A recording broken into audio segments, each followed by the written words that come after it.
Hello, everyone. Thank you for tuning in. We are very happy to welcome you to VC Uncovered, a webinar series by Uncovered Fund in collaboration with inAfrika Consulting. We put this webinar series together because we believe in Africa's tech ecosystem has incredible stories to share with the rest of the world, and we want to create a platform that will enable those stories to be told and to be amplified.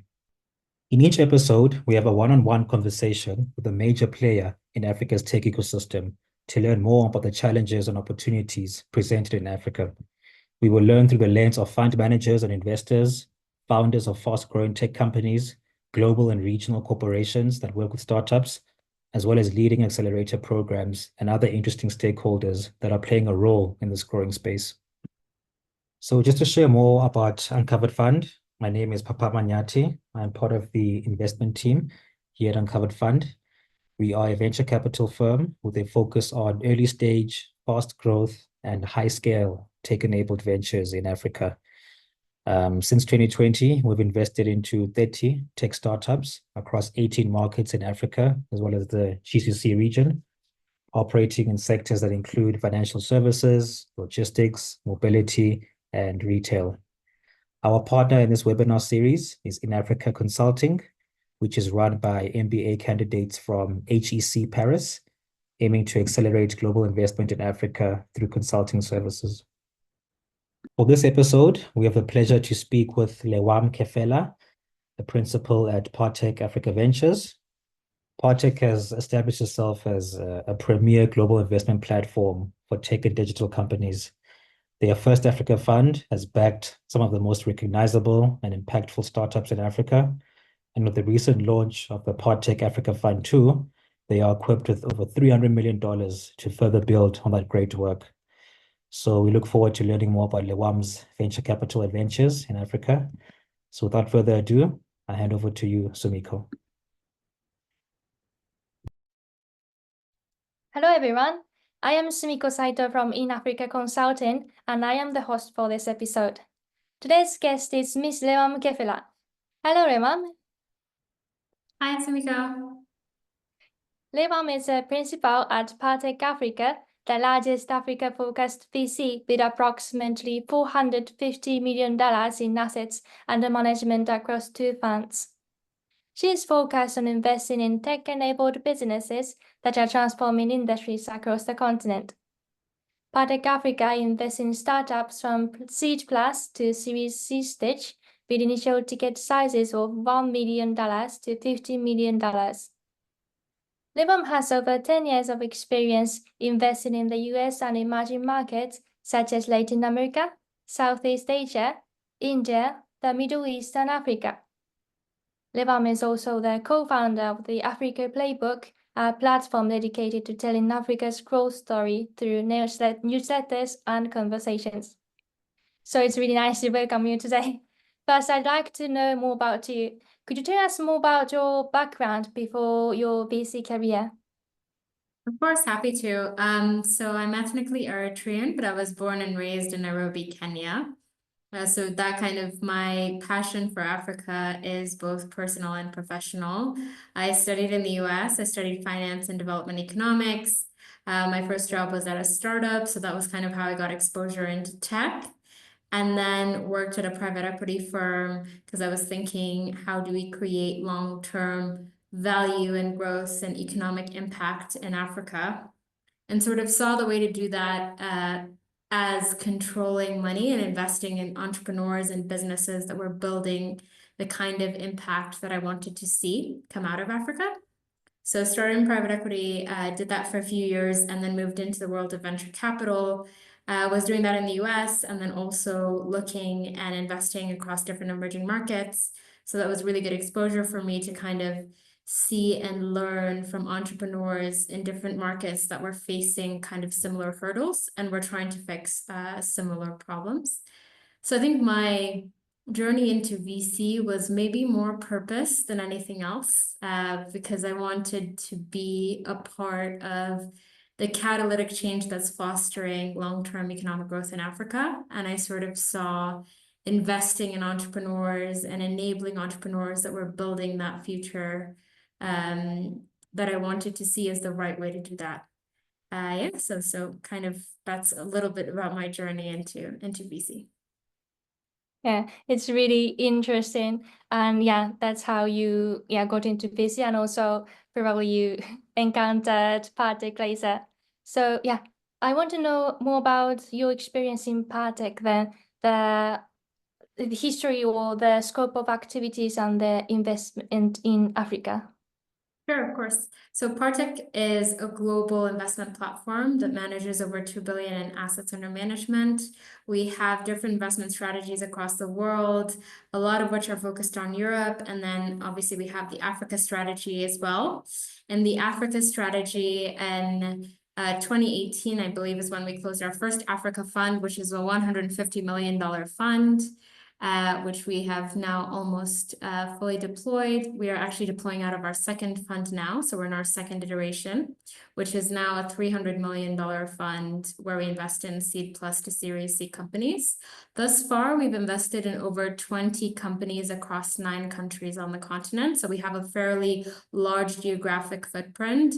We're industry agnostic, so open to investing in anything as long as it's tech enabled and able to grow and scale fast.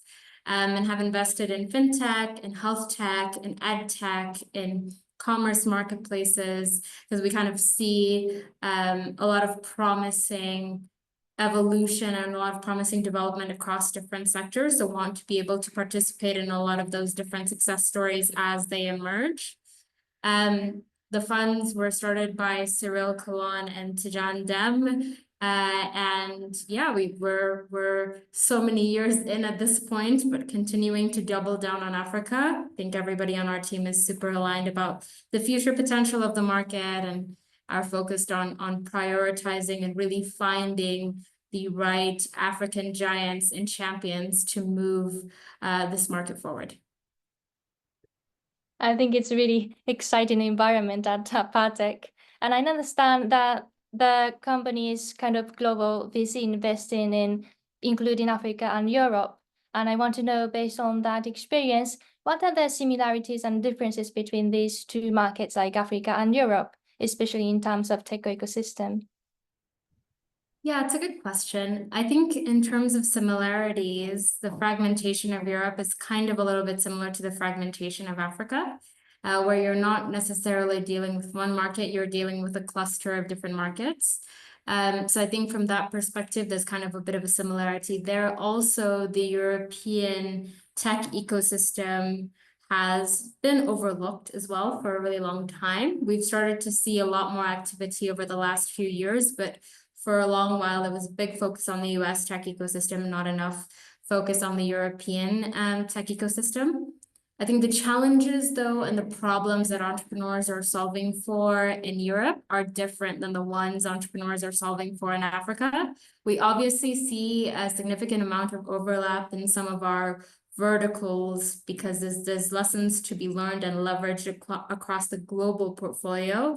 But generally, we expect that the solutions that people build in Africa should be representative of the problems that they're encountering and that the public is encountering and the customer that they're building for is encountering. So naturally, we see a difference, I guess, in terms of business models and ideas and approaches. It's really interesting. And I think your experience in the US also gives you some unique insights. Thank you very much. So yeah, I think Partech is very famous not only for VC investment, but also for its research work, like especially the annual reports on African tech venture capital. But could you tell us more about the work related to those reports and what learnings you get in each year? Sure, happy to. So the Partech Africa report is something that we have been doing for quite a while. And we've done it really as a way to kind of create a source that records and acknowledges the history and growth of the Africa tech ecosystem. And a lot of work goes into the report that my colleagues and I spend, especially some of my colleagues spend a lot of time building out to collect the data, understand the trends, and then communicate them to the ecosystem. It really is an ecosystem report more than anything, because we're trying to tell the story of the ecosystem and educate both our local entrepreneurs and investors, but also the global entrepreneurs and investors on where the market has been, where it's going, how it's growing. And it's been interesting to see a lot of significant growth over the last, 5-6 years that we've been investing. Obviously, over the last year, we've sort of seen the market correction happen, which has been happening globally. So in context, we've also seen a bit of resettling in the African market as well, which I think caused a lot of concern last year. But our view on it is we have more Africa VCs now than we have ever before. We have more Africa funds, Africa-focused funds now than we have ever before. So from a growth and potential perspective, I think the market at least has more its own legs than we have in the past to be able to further develop the ecosystem. So that's kind of been really, really nice to see. And it's also been nice to see kind of a graduation in sector diversification, because initially, as a lot of emerging markets, we see fintech being the lead, but over the last couple of years, we've also seen interesting representation from new segments like clean tech, commerce marketplaces. So we're starting to see diversification in investments and ventures and sectors, which are all signs of a maturing ecosystem. It's still early days in our ecosystem, but it's been nice to sort of see the growth that's happened over the last 5 or 6 years. And that's the reason we do the report, to document where we are and to document that growth story. Yeah, it's really interesting. Like, I imagine the work. And I think some people, like especially Japanese people, often say it's really difficult to get some information from Africa. But do you think it's very difficult to make that report? To get the information, I think to collate and to construct it definitely takes a lot of effort and a lot of care and a lot of love, I would say, to pull everything together. I think because we're an early ecosystem, there aren't as many sources of data as there are in more developed or further along tech ecosystems globally. So that could kind of be a bit of a challenge, but if anyone is interested in checking out the report, I highly recommend that they do. And, we're happy to sort of communicate and share some learnings on that as well. Yeah, I understand. And yeah, since I hear that many people struggle to get those information from Africa, those reports are really, really helpful. And yeah, I also love the reports as well. Thank you very much for your work. And yeah, so based on your overall experience in African investment, could you tell us the fundraising tips for founders running early stage tech companies? Yeah, it's a good question. And I guess it's a bit of a broad question, but I will try to answer it to the best of my ability. I think what I would love for founders to know always, or to have being their guiding lights when they're thinking about a fundraise, is what they're raising for. So not necessarily how they're going to use the funds, although that's important, but also acknowledging what's the next step that they want to hit. Effectively, what's the set of milestones that this money will get them to? I think that's one of the biggest and most crucial things for us when we're listening to pitches and trying to understand what the founder is aiming and going towards. So understanding, communicating, and using your milestones as a North Star, not only in your operations, but also when you're thinking about planning your fundraisers, is absolutely number one. I think the second thing is refining and understanding your own story and being able to communicate it effectively and quickly. Everybody talks about this, but effectively as venture capitalists, we don't have that much time to evaluate every single business. So being able to concisely and articulately communicate what you're trying to build. And I think about it like this: effectively the problem that you're trying to solve, how big is the market, and why should venture capitalists care effectively? Why should everybody care about the problem that you're trying to solve?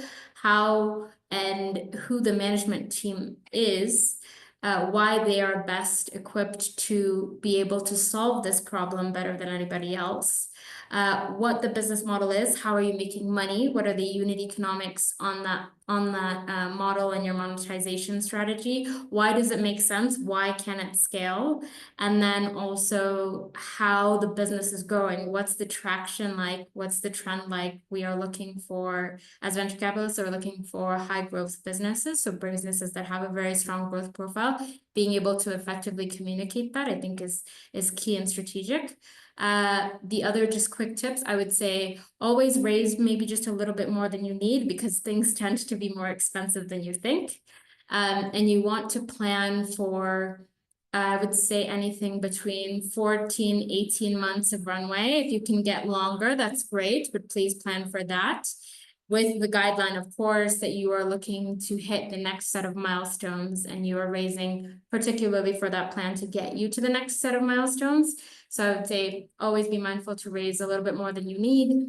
And then a more general tip, which all founders should know, but I like to remind them, is usually your investors and your relationship with the investor is a very long-term relationship and commitment. So when you're picking who you want to be your investor, picking the right person, the right team, the right support network and system is super, super crucial because it's going to be a very, very long relationship with ups and downs. So you want someone that can help you sort of manage through that as well. Thank you very much. And I want to learn about your knowledge based on your experience in different fields. And I think the US is the leader of investment field. And yeah, based on your leveraging experiences in the US and also Africa, do you think your fundraising tips can be very different or they're actually similar between different regions? Or what do you think about this kind of thing? It's a good question. I think the base of the problem is the base of the tips, I guess, are extremely similar. Founders building in different markets should sort of think in the same way. I think where you have to be a bit nuanced is Africa is a cluster of markets. It's not a single market. So one of the things you have to think about, depending on the stage you're in, but obviously in the eventuality of the company, is how do you expand from one market to another market? Which is a nuance that you don't necessarily have in the US because you can build a massive business just in one market in the US. You can do that in Africa, but only across a few verticals. So expansion will eventually probably have to be a part of your story. So navigating the conversation around expansion, how you want to expand, when you want to expand, I think is a crucial one for growth stage companies. It's very interesting. And I think, yeah, some people can misunderstand the African market. They often see the very big continent as only one country or something. But yeah, do you think can you give, for example, specific market like Kenyan entrepreneurs or something and gives even more specific tip or something? I'm kind of interested in different tips for specific field. Yeah, I mean, I think I'm not sure that it's going to be super different from one country to another country.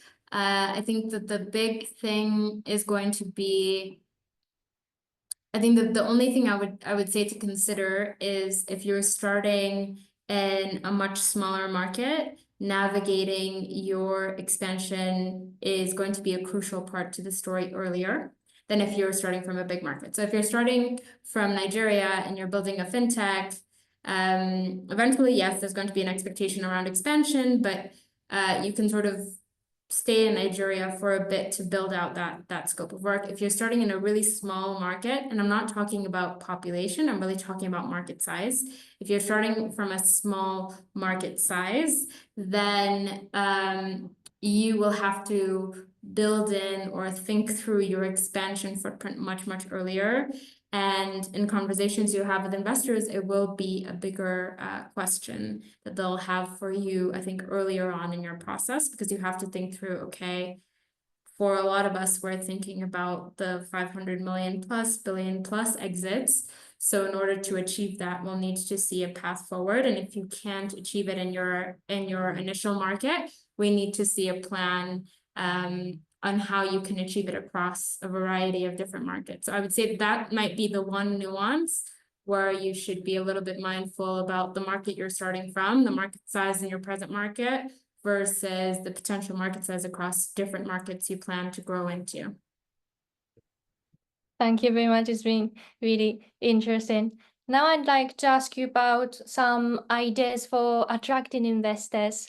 How can we attract more foreign direct investment in Africa? Like, for example, how to attract non-African limited partners and financial institutions to invest in more African businesses? A great question. I think a part of it is always going to be storytelling and sort of giving a lot more exposure to the African market for corporate strategics and other sorts of limited partners that are abroad. So I think that's going to be a big part of it. I think long-term exits and success stories are also going to be a big part of it as well, to sort of start to create that positive incentive system for capital to flow into this market. I think that when we think strategically globally around where, you know, population growth and productivity growth is set to stem from, a lot of that will be coming from Africa. So strategically, a lot of global players should be thinking about Africa, and I think to some degree have been, so that's been good and positive to see. But yeah, I think it's going to be more around storytelling, exposure, and then also starting to see success points kind of come into fruition to create that positive and system of capital inflows. Thank you very much. And I am from Japan, so I want to ask you some message for Japanese investors. And it is said that Japanese investors are very behind in terms of investment in Africa.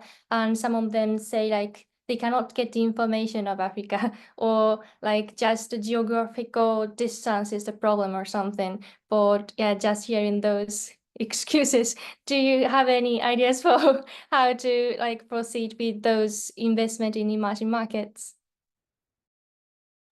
I think there's a couple ways to leverage if you don't have that much exposure to emerging markets. I think first and foremost, being able to partner with local funds like us that sort of have the exposure and have the experience that maybe a global player wouldn't have would be quite beneficial, because there'll be that nuance that kind of partnership could add. I think the second thing is there's nothing like actually like seeing a market and understanding a market. So I would recommend, to some degree, we have a lot of them come and join us and see what the African markets are like and meet a lot of the entrepreneurs on the ground. I think a lot of the education in this space and in learning the market, there are sources online for sure, but a lot of it is still a bit informal and in the chats and in the relationship building to get that level of context that you would need.